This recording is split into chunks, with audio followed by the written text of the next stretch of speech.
लोकसभा चुनाव के लिए आचार संहिता लागू। लोकसभा चुनाव की घोषणा के साथ आचार संहिता लागू हो गई है। जून को चुनाव परिणाम आने तक केवल चुनावी शोर सुनाई देगा। इसके साथ ही चुनाव आयोग ने उम्मीदवारों, राजनीतिक दलों और अधिकारियों के लिए कुछ दिशा निर्देश जारी किए हैं। इनमें बताया गया है इन 2.5 महीनों में वे क्या कर सकते हैं और क्या नहीं कर सकते। सरकार को भी ये निर्देश मानने आएंगे। इसके उल्लंघन पर कार्रवाई का भी प्रावधान रखा गया है।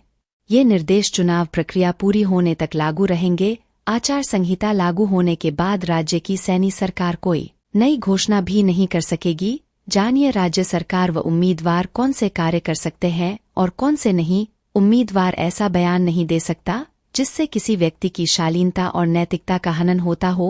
कोई भी उम्मीदवार ऐसी गतिविधि में शामिल नहीं होगा कि जो आपसी घृणा पैदा करे, और वोट हासिल करने के लिए जाति या सांप्रदायिक आधार पर कोई अपील नहीं करेगा।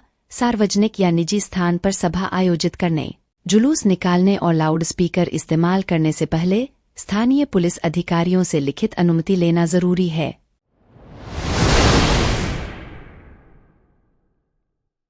होसबाले बने आरएसएस के सरकार्यवाह। राष्ट्रीय स्वयंसेवक संघ आरएसएस ने एक बार फिर सरकार्यवाह के पद के लिए दत्तात्रेय होसबाले चुना है। वह साल 2024 से 2027 तक इस पद पर कार्यरत रहेंगे। बता दें, होसबाले 2021 से सरकार्यवाह की जिम्मेदारी का निर्वहन कर रहे हैं। नागरपुर में चल रही प्रतिनिधि सभा में 17 मार्च को इसका ऐलान किया गया। बता दें कि आज इस बैठक का आखिरी दिन है।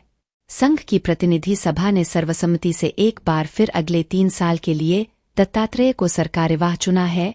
साल 2021 से पहले वह सह सरकार्यवाह का दायित्व संभाल रहे थे।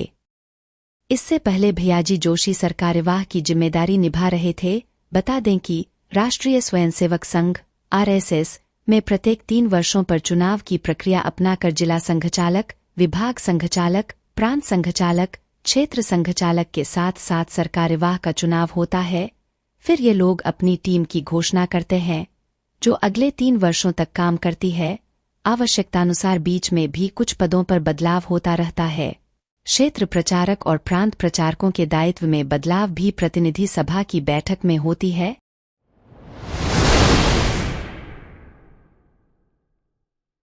फाइनल मैच में दिल्ली और आरसीबी के बीच टक्कर। महिला प्रीमियर लीग का दूसरा सीजन साहिल पर पहुंच चुका है। दिल्ली के अरुण जेटली स्टेडियम में होने वाले इस मैच में दोनों टीमों के बीच कड़ी टक्कर देखने को मिलेगी। आरसीबी पहली बार इस लीग के फाइनल में पहुंची है, जबकि दिल्ली कैपिटल्स लगातार दूसरी बार फाइनल का सफर तय करने वाली पहली टीम बन गई। रॉयल चैलेंजर्स बेंगलोर ने शुक्रवार को गत विजेता मुंबई इंडियंस के खिलाफ जीत हासिल कर फाइनल में जगह बनाई। मंधाना के नेतृत्व में टीम ने एमआई को 5 रन से कभी न भूलने वाली शिकस्त दी। वहीं दिल्ली कैपिटल्स ने 8 मैचों में 6 जीत दर्ज की और अंक तालिका में शीर्ष पर रही। मेग लैनिंग की अगुवाई वाली टीम को पिछले सीजन खिताबी मैच में मुंबई इंडियंस ने करारी शिकस्त दी थी। उम्मीद है कि दिल्ली अपनी पिछली गलतियों से सबक लेकर फाइनल में दमदार प्रदर्शन करती नजर आएगी। ऐसे में देखने वाली बात यह होगी कि कप्तान किन खिलाड़ियों को प्लेइंग 11 का हिस्सा बना सकती है।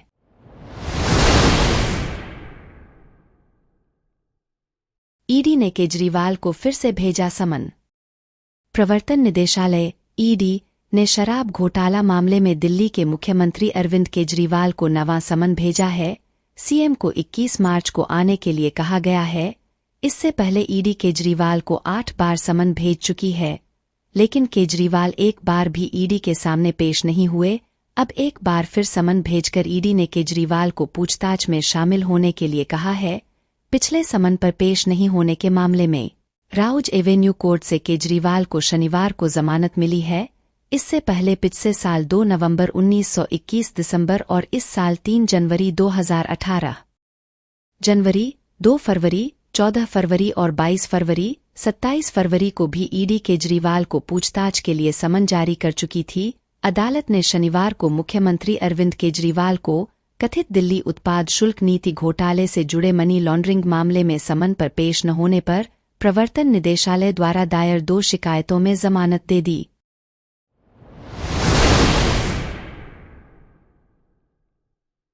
बरसाना में खेली जाएगी लड्डू होली। मथुरा के बरसाना में रंगोत्सव को सकुशल संपन्न करने के लिए प्रशासन कोई कोर कसर नहीं छोड़ना चाहता है। इसके लिए प्रशासन ने कठोर कदम उठाए हैं। इस बार लड्डू होली पर बरसाना में तैयार लड्डू ही लुटाए जाएंगे। भक्तों को किसी प्रकार से फूड पॉइजनिंग आदि की समस्या का ध्यान में रखते हुए कदम उठाया है। इस बार लड्डू होली पर बाहर से लाए गए लड्डुओं को लाडलीजी मंदिर में नहीं लुटाया जा सकेगा। विश्वविख्यात लठामार होली की पूर्व संध्या पर पांडे लीला के दौरान लड्डू होली लाडलीजी मंदिर में मनाई जाती है। इस होली को देखने के लिए लाखों श्रद्धालु बरसाना पहुंचते हैं। लड्डू होली को लड्डू प्रसाद के रूप में पांडे के द्वारा टनों लड्डू जमकर लुटाए जाते हैं। लड्डू प्रसाद को पाने के लिए श्रद्धालु जमकर लूटते हैं। लड्डू प्रसाद को खाने से श्रद्धालु फूड पॉइजनिंग के शिकार न हो, इसके लिए एसडीएम गोवर्धन नीलम श्रीवास्तव ने मंदिर समिति के सदस्य प्रवीण गोस्वामी से बाहरी लड्डू प्रसाद को रोकने की सहमति मांगी, जिस पर मंदिर रिसीवर ने भी ऐसी किसी भी अप्रिय घटना को रोकने के लिए एसडीएम को अपनी सहमति दे दी।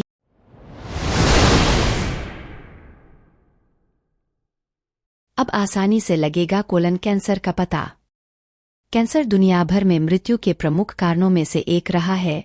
समय के साथ कैंसर की जांच के लिए आधुनिक उपकरण और कारगर उपचार विधियां तो आई हैं, लेकिन इस पर होने वाले खर्च के कारण आम लोगों के लिए अब भी इन तक पहुंच मुश्किल बनी हुई है। रिपोर्ट्स से पता चलता है कि दुनिया भर में पिछले कुछ वर्षों में कोलन कैंसर और इसके कारण होने वाले मौत के मामले काफी बढ़ गए हैं। कोलन कैंसर कोलन या बड़ी आंत के किसी भी हिस्से में हो सकता है। हर साल इस कैंसर के कारण दुनिया भर में लाखों लोगों की मौत हो जाती है। स्वास्थ्य विशेषज्ञ कहते हैं, समय पर कैंसर का पता न चलने के कारण मृत्युदर अधिक देखी जाती रही है। हालांकि अब इस कैंसर के पता लगाना आसान हो सकता है। हालिया अध्ययन में शोधकर्ताओं ने बताया है कि अब कोलोरेक्टल कैंसर का पता लगाना साधारण रक्त परीक्षण जितना आसान होने वाला है, यानी खून की जांच के माध्यम से भी किसी व्यक्ति में इस जानलेवा स्थिति की निदान हो सकेगा।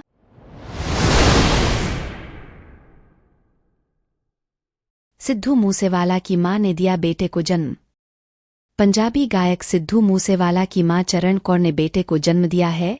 इसकी जानकारी मूसेवाला के पिता बलकौर सिंह ने खुद सोशल मीडिया पर दी है। सिद्धू मूसेवाला के पिता बलकौर सिंह ने अपने नन्हें बेटे की तस्वीर शेयर करते हुए लिखा, शुभदीप को चाहने वाली लाखों करोड़ों आत्माओं के आशीर्वाद से अनंत भगवान ने शुभ के छोटे भाई को हमारी गोद में डाल दिया है। भगवान के आशीर्वाद से परिवार स्वस्थ है और मैं सभी शुभचिंतकों के अपार प्यार के लिए आभारी हूँ। पंजाबी गायक सिद्धू मूसेवाला की माता चरण द्वारा फिर से बेटे को जन्म देने से हवेली में फिर से जश्न का माहौल है। 58 वर्ष की उम्र में चरण कौर ने बेटे को जन्म देने के लिए IVF तकनीक का इस्तेमाल किया है।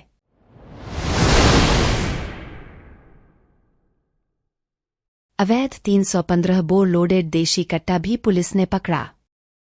लोकसभा चुनाव को दृष्टिगत रखते हुए पुलिस अधीक्षक ग्वालियर धर्मवीर सिंह के निर्देश पर जिले के फरारी इनामी बदमाशों तथा वारंटियों के खिलाफ प्रभावी कार्यवाही की जा रही है। इस दौरान अतिरिक्त पुलिस अधीक्षक निरंजन शर्मा को मुखबिर के जरिए सूचना प्राप्त हुई कि 15 साल पुराने हत्या के प्रकरण में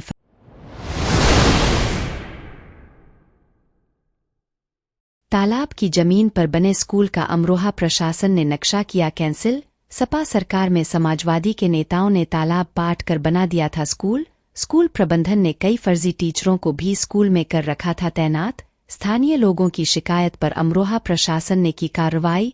समाजवादी के नेताओं ने 10 बीघा तालाब पाट कर बना दिया था स्कूल। अमरोहा तहसील के धनोरा मार्ग पर स्थित है मैक्सो पब्लिक स्कूल।